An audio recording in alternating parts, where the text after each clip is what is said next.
like, Alex, what the shit off your face? Start talking a real business, dude. What is this? What's this?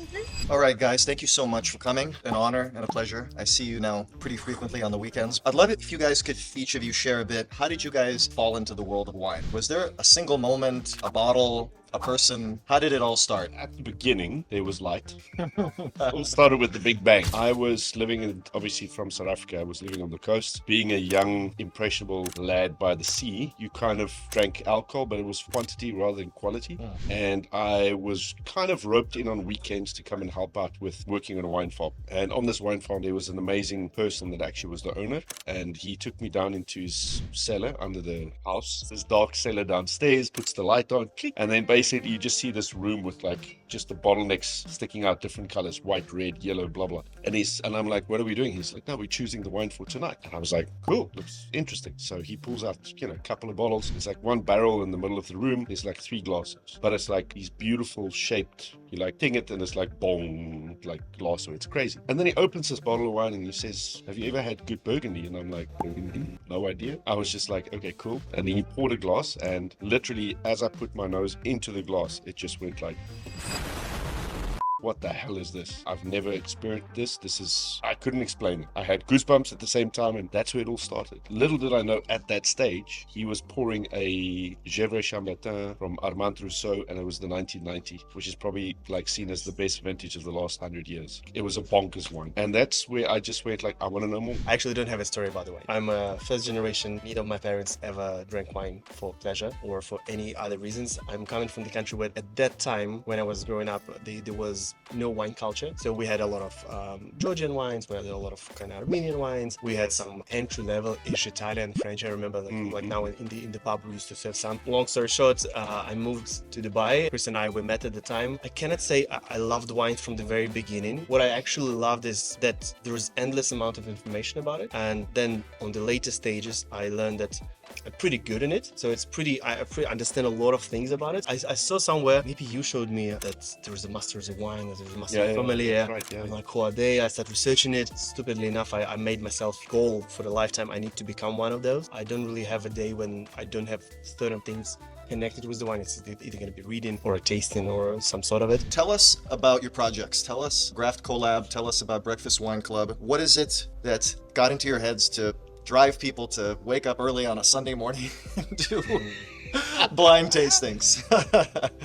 We tasted wines on a Sunday morning. We got together at 10 o'clock on a Sunday because everybody was off during this time. And we kept on doing this, like every Sunday. So basically after about 5 or 6 months, we actually ran out of wine, to be honest. That's basically what happened, because we sat one afternoon and I said to him, man, what if we just buy the wines? We set it up as a masterclass and we just go a little bit deeper into it and we present it. The masterclasses didn't come up at 10. Yeah, so we alternate between Sundays, meaning one Sunday is a masterclass and one is a super blind. Masterclass is simple. Take a region, a grape, a country, a style. We do a deep dive into it. Where's it from? What's the history? What's the viticulture, the viniculture, the area, the maps? We go into the grape entomology if it's a grape from a certain region. And then we taste, but at the same time we score. So we have 42 weekends of literally scoring every wine out of 26.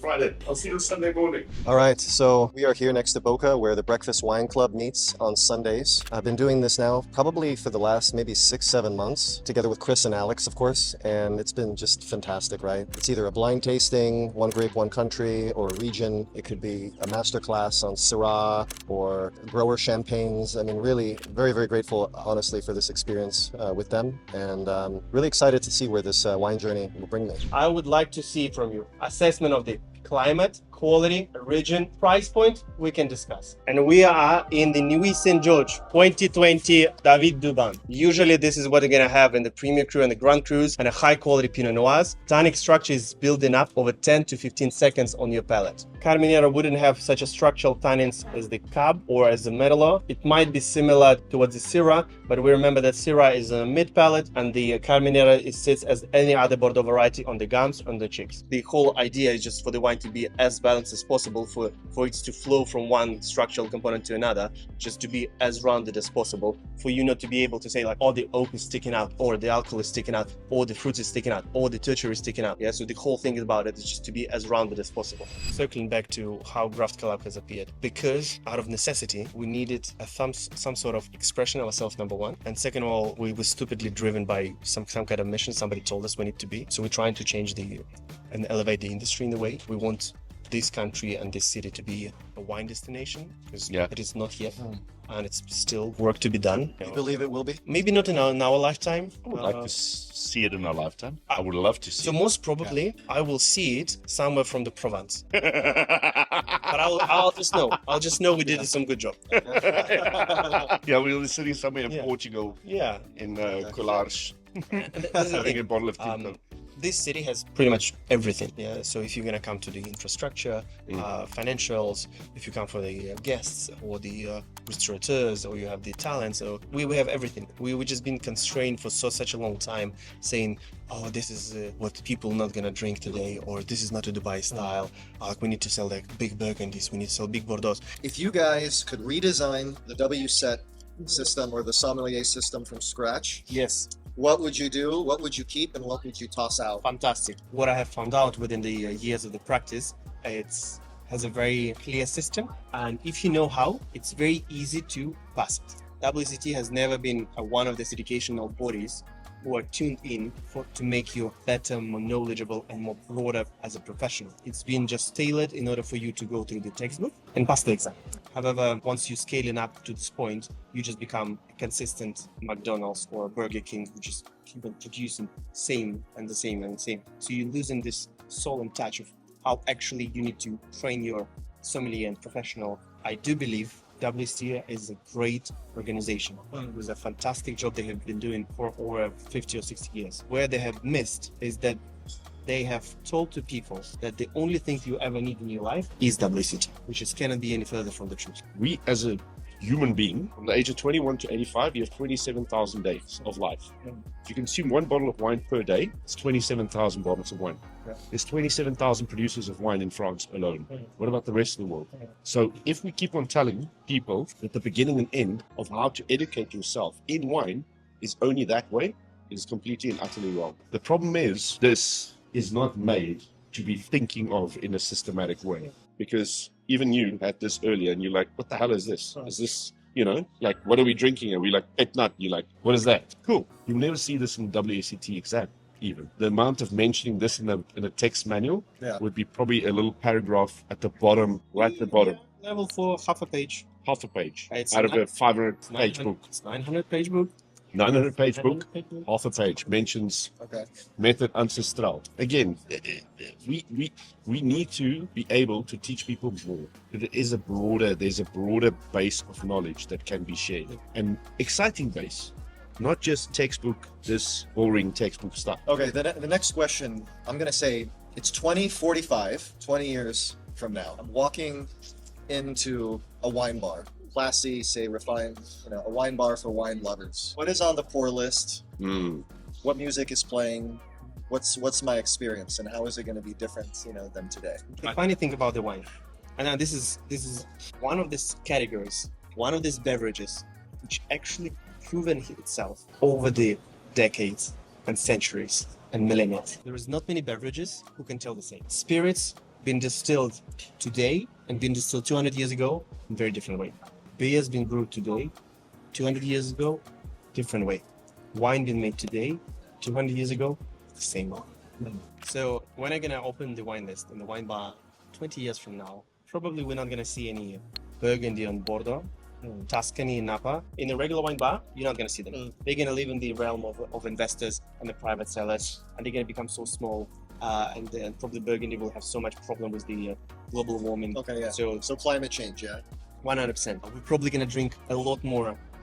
We probably already by this time we're gonna have wines from Norway, Sweden, Pinot Noir from Germany or something? Oh, it's already there. Yeah. It's already there. No, it's already So there. we now we're Start already good gonna go the Scandinavia for sure. Then we're gonna go England, gonna be big time on the map. It's gonna take a lot of different spaces. China will have pages, pages and pages, different regions, different producers. I don't think New Zealand will be doing anything by that time already. Maybe, definitely they're not gonna do any Sauvignon Blancs. I really think that this New Zealand Sauvignon Blanc style, which we're experiencing now, it will go away in the next decade or so. And we're seeing already now that people start drinking it a little bit less and less, and they want a little more serious wines in general. We're definitely gonna explore, and we will see some areas which is not now on the map. So maybe we're gonna see the wines from Uruguay, or more wines from Brazil. Maybe we're going to see some alternative things from Africa. It's just unexplored. Then we're going to see some maybe alternative ways of doing it. Even more, now we have 20 producers who's aging their wines underwater. Maybe there's going to be more people who's doing that. We're going to see more people who's selling wines into space, which they did a couple of years ago, right? What's going to happen with the wine business in the future? And it's happening already now. Big companies, big conglomerates, they absorb in the small producers. Storytelling is the realm of the small boutique producers, family productions, because they are about the story. Yeah. When you're talking about the conglomerate with 25 brands, it's not anymore about the story about the family. It's about the business. It's about the taste. It's about the tailoring the taste towards a certain market and a certain consumer. In 20 years' time, I think we will see the Gen Z and the millennials consume more wines, but they will consume better. You won't see them consuming entry-level wines. The entry-level market will start falling out, dipping out. It's already happening. We're already seeing it. The supermarket wines that were created for the boomers and the Gen Xers will start flattening out. So in 20 years' time, I would love to see, I would want to walk into a wine bar and see the following. I want people to drink better. I want them to drink more unknown. I want people to drink through curiosity rather than just going like, you know what, I like Sauvignon Blanc. That's boring as balls. Come on, guys. There is so much out there, right? Armenia, right, is having a revolution in their country based on the growth and the culture of wine. Nobody outside of it knows it except for the US. And then we've got a guy, then some guy's going to put some tax on it, and then that country will go, where do we go with our wines now, right? Russia. But the thing is, again, these are the kind of countries that are making exciting wines. Greece, we're seeing incredible stuff in Greece. Even Italy, the top end of Italy has stagnated for the last 5 to 10 years. They're just producing the same stuff. You're getting super Tuscans that's next to each other. You can put in a blind taste and they all taste the same, right? But then you go to the unknown areas like Dolomiti, and you get like a guy producing an ancient variety like Elisabetta Foradori that's making Terro Dego, right? Completely unknown variety. But that is happening now. That is beautiful. That's what I would love to see in 20 years' time. More of this. And that makes the wine more, again, cultural, social. It makes it more fun. We're not talking about anything technical. We're not telling you what the alcohol is, what the tannins, the acids, the alcohol. I don't care. That's it. Simple. Thank you so much. Thanks, Rob. This is so much fun. Thank you. Really excited, with you guys, Amazing. your journey. Thank and you, bro.